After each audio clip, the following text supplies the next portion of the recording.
Peace. What's going on, family?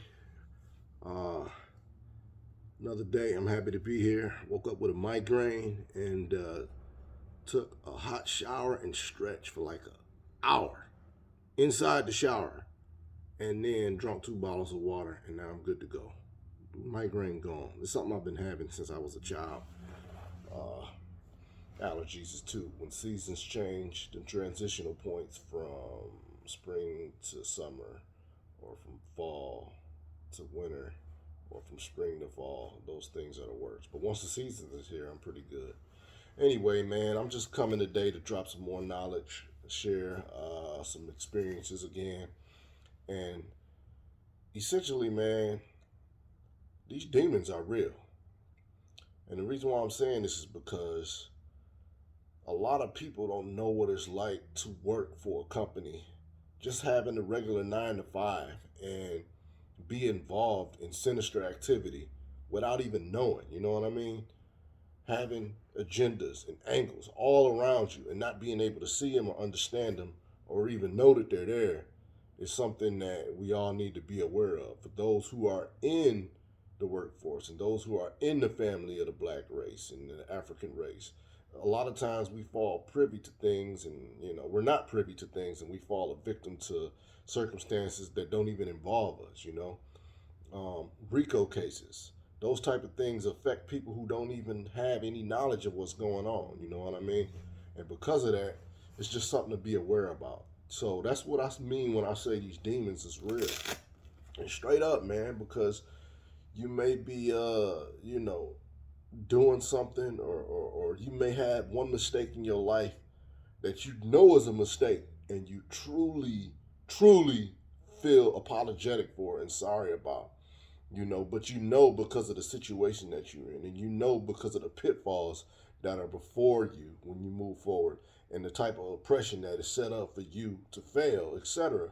That you can't take the full blame, but because you're the one who made the mistake, you want to take the full blame. Being a righteous and responsible person is partly due to the responsibility you take in your life. If something happens, you take responsibility for it, especially if it was your fault. So that right there allows a lot of people in our race to contradict themselves and live life in a contradictory spiritual type of manner. And essentially what I mean by that is, if you make a mistake and you're truly sorry for it, or if you do something that costs someone else pain or harm, then you have to live with that. And imagine if the mistake or the act was so heinous or so outrageous that you couldn't even share it with anyone. Then you're forced to keep a secret, which eats up your spirit. You're forced to keep the secret, and you're forced to go to the grave with that. And because of that, like murder or something, or you pull off a bank heist and you got away with it, but you can't spend the money, and you can't let anyone know what you did to get that money, but you're really trying to be legit. You're really trying to have a good walk in the world. You're really trying to do well, make a name for yourself, but you rob a bank to do it. And you're the only one who robs the bank, but you can't tell that, or you can't share that with anyone, and you have to be very careful of how you spend the money, or you can't even spend the money at all because the bills have serial numbers on them. That type of thing. See, this is what I'm talking about. It's a lot of sinister shit, and being introduced to organized crime in a way where you just woke up to it, that's a hard pill to swallow. And a lot of niggas can't really take that for real. You know what I mean? Now, in my personal life, that's exactly what happened to me. And I'm not going to go into the details, the situation of it. And it wasn't an extreme example like murder or bank robbery. But the point I'm making is that someone like me has been exposed in a way where I realized, damn, all this time I was 100% ignorant to this shit. And now I realize I was a part of organized crime, and I still am. Anytime you do anything on the black market, whether you burn a CD, whether you buy from your drug dealer, your weed guy, smoke a blunt, you on the black market. You were part of organized crime, believe it or not, in the eyes of the law. And we know the law ain't shit.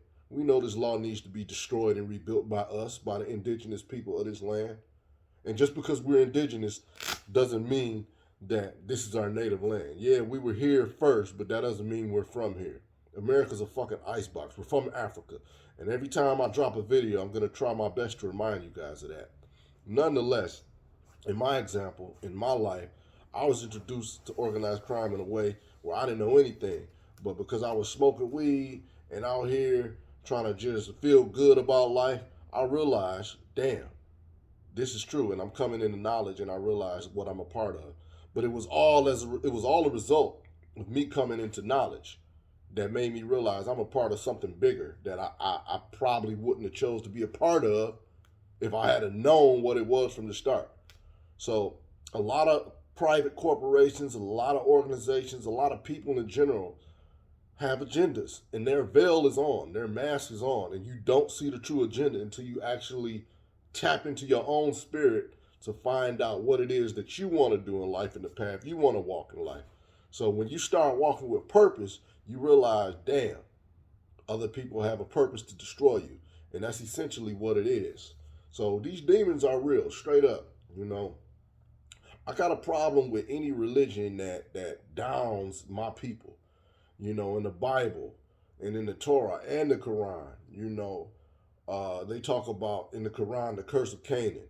In the Torah, in Judaism, they talk about Abraham and leading his people to freedom. But that's also true across the Bible too. You know, Pharaoh and the Gentiles, or not Gentiles. I may be getting the name mixed up for the type of people, but the Hebrews, right? So really, it's really all under Judaism, believe it or not. But there's three separate branches. It's kind of like the United States has the executive, the judicial, and the legislative.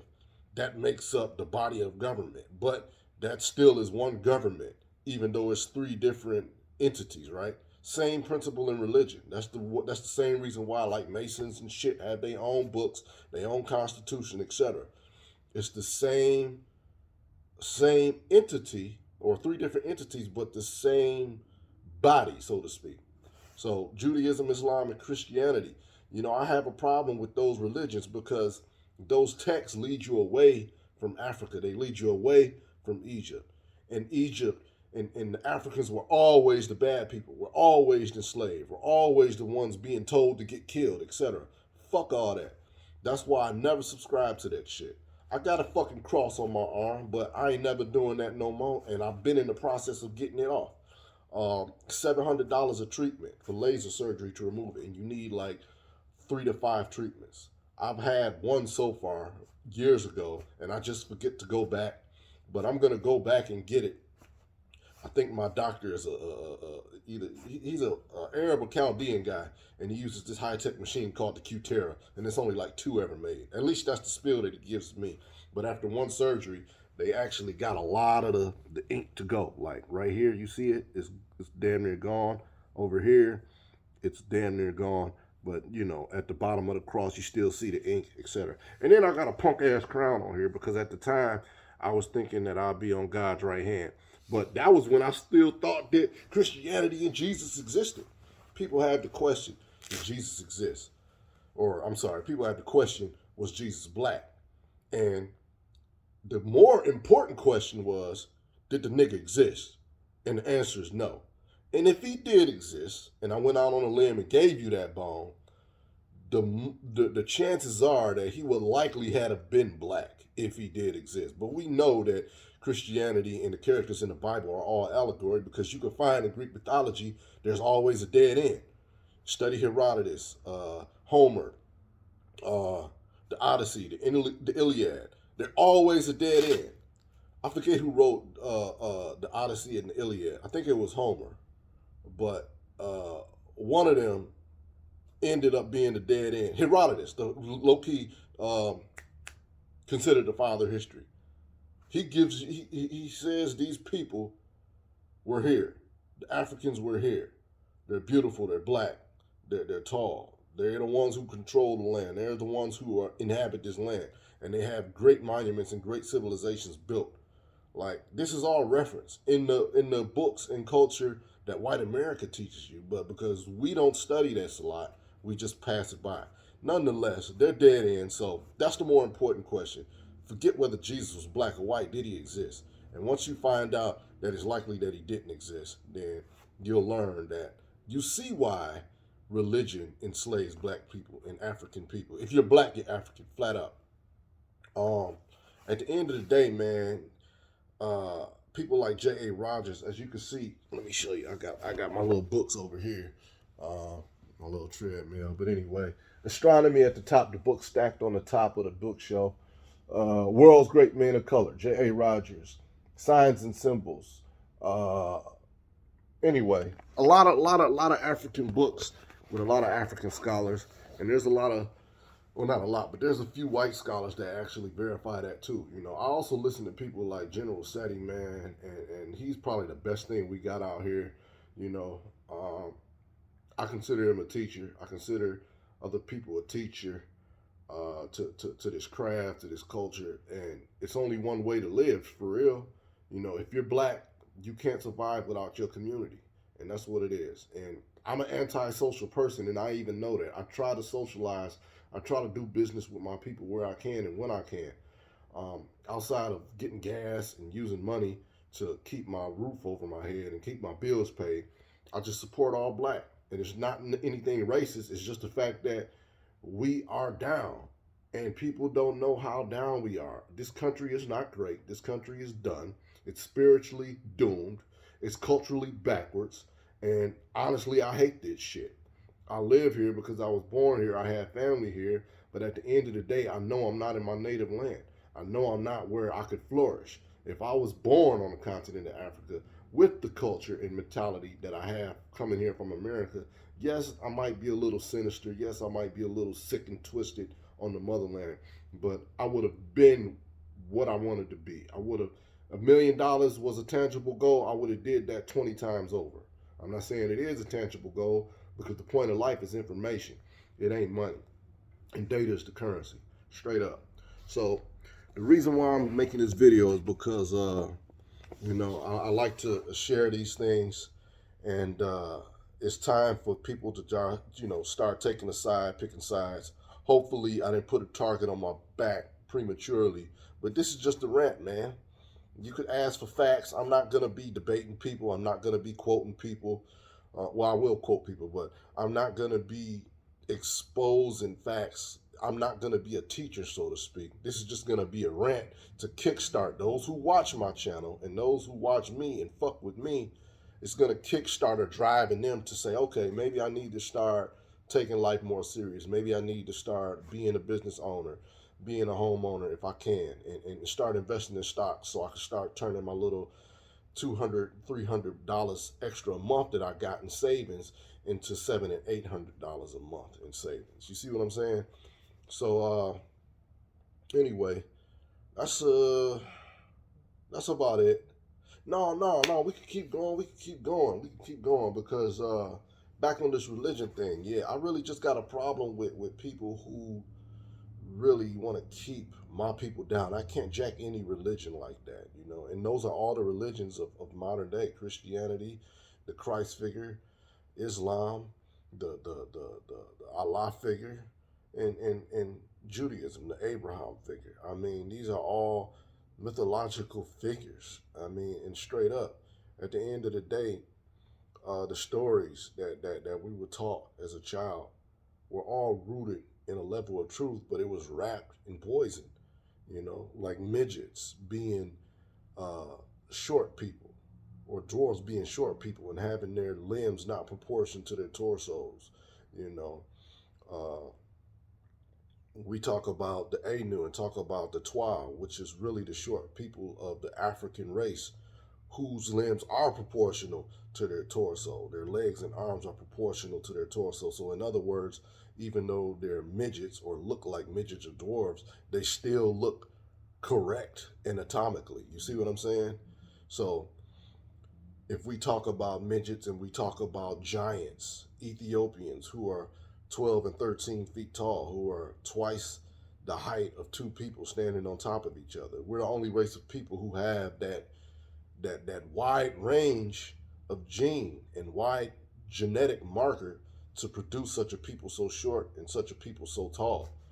Um, so you talk about the story of David and Goliath, and it's very well likely that Goliath was Ethiopian or Sudanese or Nubian or whatever name that the Africans called that region when they were dominant in that era, you know. So, yeah, we talk about Ethiopia, we talk about giants, we talk about midgets, you know, the Twas, and how um, they were some of the first people, you know, to civilize us, you know. But it gets deep, and you know the bottom line at the end of the day is, you know, all people do come from us. Now the story of that and the way that is explained could be a number of varieties. You know, you have two. I was just actually at a bonfire with my people, some of my business partners, who are considered pretty good friends now. Um, and one of them said to me, she said, "Hey, you know, because we often have talks around the fire about African politics, spirituality systems, our oppression, and the way to get out of it." And she said, two parents fighting over a child, you know, hypothetically speaking, say we have the Caucasians fighting to get control of a child, of a genealogy or child that comes from us. If two parents fight over a child and they split the child in half, the child is going to die. You can't split a human being in half, the human being will die. So instead of splitting the human being in half, one of the parents has to say, you know what, instead of killing my child, I'll just let you have it. Because obviously, you're going to take this all the way to the max. You're going to be extreme with this and kill our child. And I don't want that to happen. You take the child. And long story short, tens of thousands of years later, you have a civilization emerging from the mountains, and which you would call the Caucasoid race, and some consider that to be the story of Yakub, the mixture of the rat, cat, and dog DNA. I mean, that's referenced in Islam a lot, but a lot of people don't even know that the stories and philosophies in Islam come straight out of Judaism. Like I don't know if this is Sharia or part of the Sharia law where you you know no meat, the proper diet that comes straight out of Judaism because it was something about them not eating pork or them not eating meat that they practiced first, and by Islam kind of being the third rank on that totem pole, they got that doctrine last. But it was already here first in Judaism. And that's why you think, and a lot of people say that Jews run the world. Because, see, collectively, we have an idea. Collectively, we kind of understand what's going on. Can we describe it? No. Individually, we can't describe it. But collectively, we got a sense of our oppression, and we have a sense of who our enemies are. As an individual, it's hard to pinpoint your enemies. It's hard to even have this conversation because people don't tend to be receptive. So I'm a guy who's clearly uh, thoughtful in my communication. You know, I say what I mean what I say a lot of times. You know, but also I don't have to say what I mean what I say. I can contradict myself in life because that's what life is about.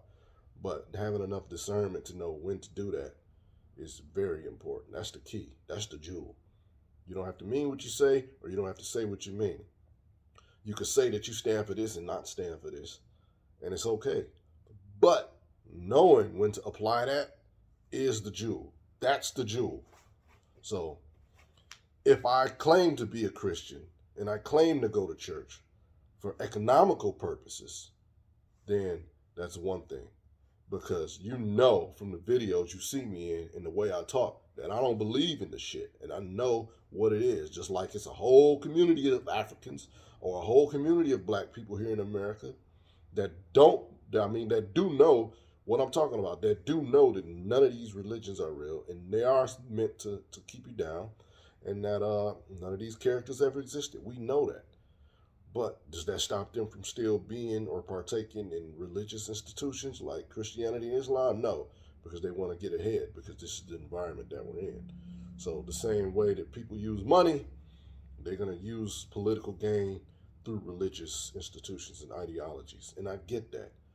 But the smart ones have the discernment to know when to do it and when not to do it.